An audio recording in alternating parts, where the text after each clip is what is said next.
All right, here we are at Princeton Makes. Princeton Makes is an artist co-op here in the Princeton, New Jersey area. And we have a retail area in the front of the shop where a lot of the artists sell their artwork. And we also have studio spaces towards the back and now in the basement actually, where some of the artists rent space and work here as their studio. This is their studio. So today in the studio we have Piroska. And I'm so excited to have her here. She makes the most cozy things, and she is a creator herself, and she's also an educator. And we're gonna be talking today about those two things, and also her journey on how she became a felt artist and working in textiles. Thanks for having me today. Of course. I'd love to just start with hearing a little bit about your journey with what brought you to felt. Have you always been in textiles, or? I was fascinated by textiles as a young adult, let's say, but I was fascinated in general in craft. I remember my first visual memory was pottery wheel, actually, with the clay turning into something. And that visual, I just remember that very strongly. And I never tried pottery like that, but I ended up trying something, closer to me, textiles. Started with weaving, then I switched to felting because weaving was a bit too complicated for me. And then when I tried felting, the artist who introduced me to felting, I was already a mother of 3, by the way. Wow. So in my young 30s, I think, or late 20s, I asked her how fast I can finish a little pouch. I have 3 days. I'm staying at this place, and I have 3 days. Do you think 3 days are going to be enough to finish? She said, 3 days? Are you kidding? You can finish in 3 hours. So that's how I got hooked on felting. That's fantastic. It's pretty fast. The fastest way to make fabric, basically. Wow. Yeah. And then I just explored it more. First, just from books, because I didn't have a chance to take classes and stuff like that. But I bought a book, and the whole thing happened in Hungary. And I just started to explore it, read about it. There was no online presence that time. I mean, really, it was difficult to find anything on the web. But I remember when I came back to Princeton, at the Princeton Public Library, they offered a felting class, which was just so strange that all of a sudden I find another felter. So I took that class, and after that I just kind of went after it.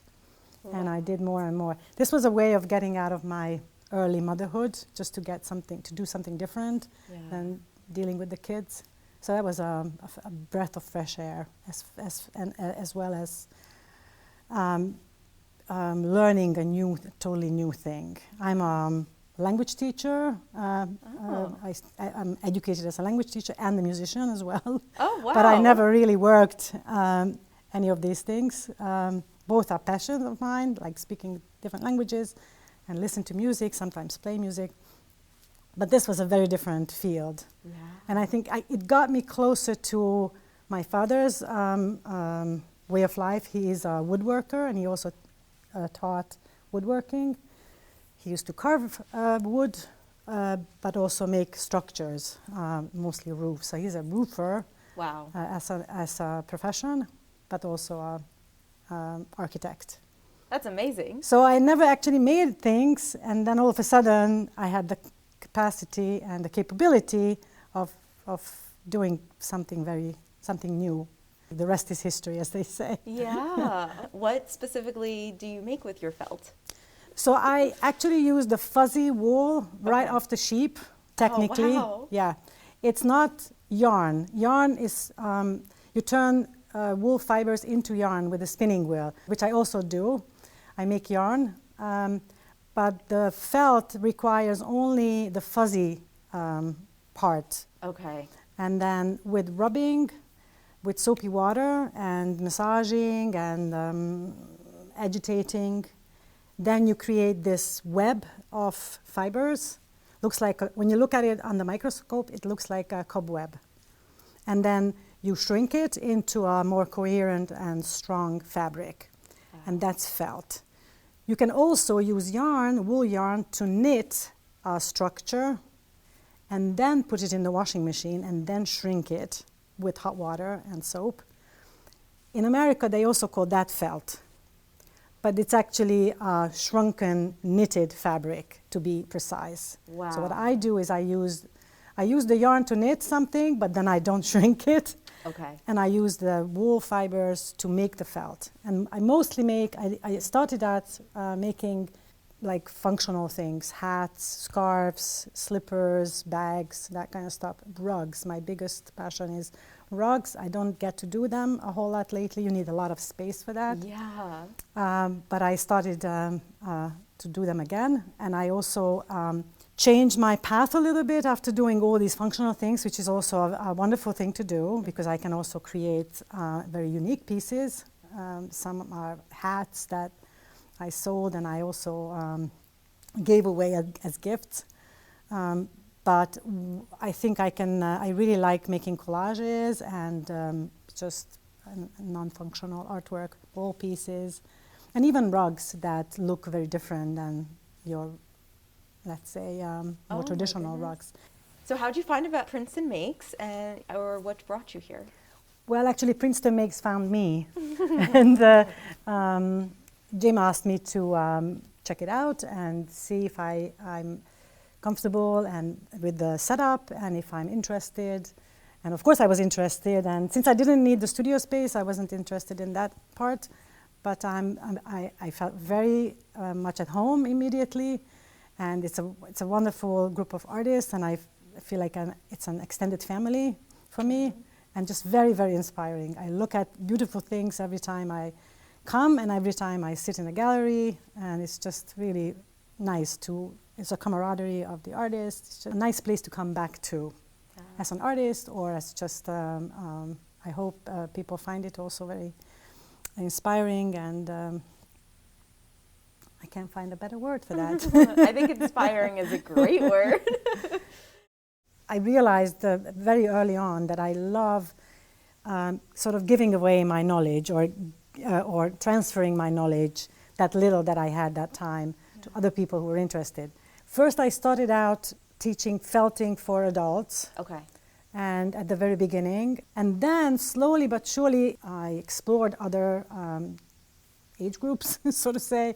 And I started to teach kids and young kids, school-age kids, and occasionally high school kids too, very rarely. But I happened to, I had classes with them as well, or workshops. And then I cannot really teach felting for all age groups because it's a very physical way of making fabric, requires a lot of physical work. Wow.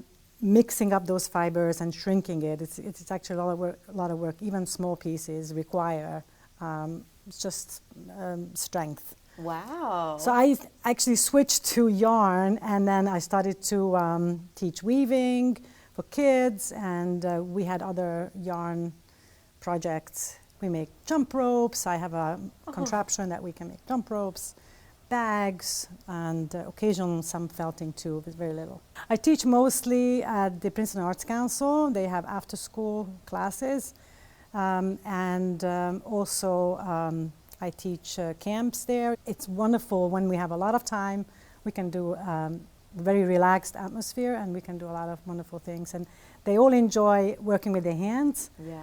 And they learn new ways of using tools, and what comes out of it, I literally feel the joy of starting and finishing something, and if you can even use it for something, even better.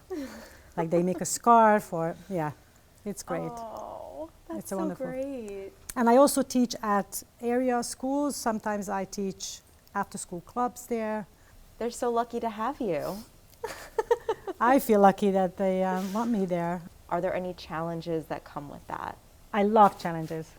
That's great. Not always easy to solve them, but I love challenges. That could be the personality of the child or the adult, the difficulty that they face, what is the challenge, and can I solve it within a group setting? if I can switch the project, or I can just separate the child from, or the adult from the group setting. It's I like it, but it's not always easy. So sometimes it's the second or the third setting that we succeed, but yeah, it happened many times. Once you figure out what the challenge is, if you can either simplify that activity or that project, or change it to something very different, then instead of the frustration, then comes the joy and the calmness of doing something, or the repetitive. Sometimes a repetitive project is a better choice than, let's say, a more sort of creative project, where many times I find that the child needs to learn to use a particular tool, let's say a little weaving loom. Right. They need to learn the rules of that particular tool to use it and to succeed operating it. And sometimes it's not possible. Then I have to switch to a different project where the rules are a lot simpler and it's more repetition, yet not as demanding. And we can always put challenging things in it later on. Teaching certain attitude towards solving a problem, or listening to instructions, listening to directions, and following it, and benefiting from it, like and then reaching that point when you can actually be free to do whatever you want. And this is something that really truly amazes me, how through hard work on my side and on the child's side, let's say, you can reach that point where they just take off and they create a wonderful wonderful artwork. A good example, when I taught, this was a middle school age group during summer camp, and I taught them how to make a very simple piece of felt, which was which ended up as a butterfly most of the time. Piece of felt, and in the middle we put a pipe cleaner and pull it together, and that's the butterfly. It's a very simple thing. And then one of them asked me if she could make multiple pieces of felt. So I showed her how to repeat the same project. And she just basically sat in a corner and did 3 or 4 or 5 of these pieces of felt, different colors. And then instead of making it into butterflies, she made a different shape out of the same exact square, basically. And she made a bouquet. She somehow fabricated out of the pipe cleaner the stem of the flower, and she made a bouquet. Aww. And this was also my joy, watching her coming up with a new idea. And at the beginning of the summer camp, she had no idea how to make felt, what felt was.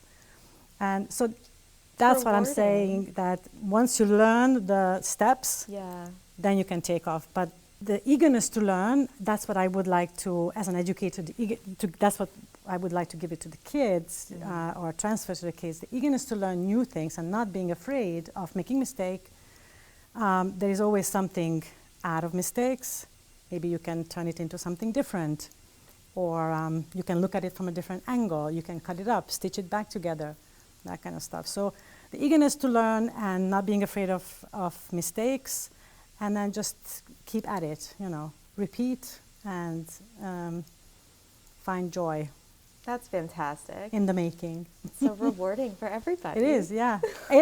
I'm sometimes sweating bullets, but it's worth it. It's worth it. Yeah. Oh, that's great. What are some of the challenges that come with being an educator, but also making time and space for your own creative practice? Yeah, that's time, first of all. Yeah. As much as I love teaching and doing workshops and classes, I need a certain setup and mindset to calm down and kind of be in my zone and create new things. And I also notice that while I'm teaching, and particularly if it's a felting class, mostly for adults, obviously, I get a lot out of it by watching other people do it, and what are the challenges for them, what ideas they come up with. I can sometimes take off from what they come up with, and I can kind of turn it into Sometimes I watch them work, and some classes create a particular little pile of like whatever leftover material, which I can still use.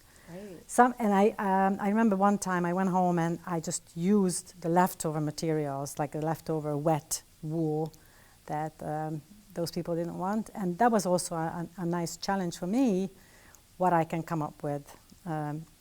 Changing some colors and giving it life and giving it a new life. It's not easy to carve out time. Sometimes I just go to the studio and start doing something, like some repetitive movement with my hand, and listen to music or listen to podcasts. Yeah. And maybe for days there is nothing worth mentioning, but I still did something with my hand, and that most of the time that leads to an original artwork. So it sounds like you have a pretty strong creative practice for yourself, because you're still making time and space to get into the studio, Yeah. which is hard. I mean, Most just of the the time, act yes. of getting Yeah. there and doing something with your hand, Most of the time. knowing Yeah. that it might not be Yeah, anything, yeah. that's a part of the practice. But going to a museum and looking at slides and even looking at artwork here Yeah. would give me ideas of color combination. I never went to art school, so I would like to make that clear, that everything comes from the outside world. I just kind of suck it in and I transform it and use it. It's not always a straightforward process, obviously, Right. but it's all part of the big picture.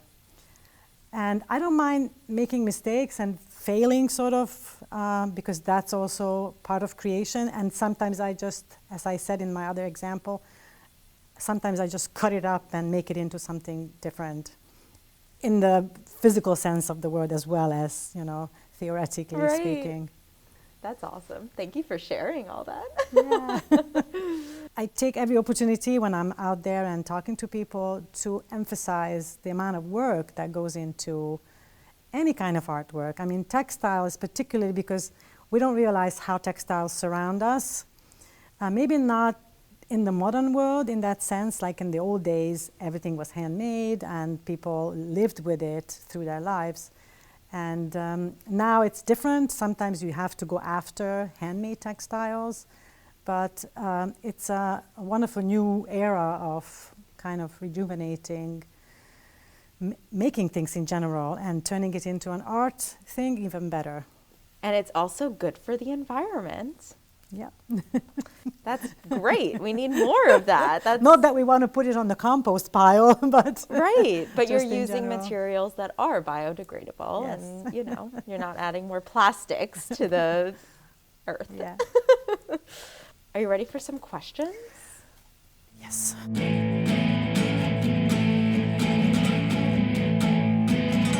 We're just going to ask you some quick rapid fire questions, and you'll just give us your answer. You ready? Yes.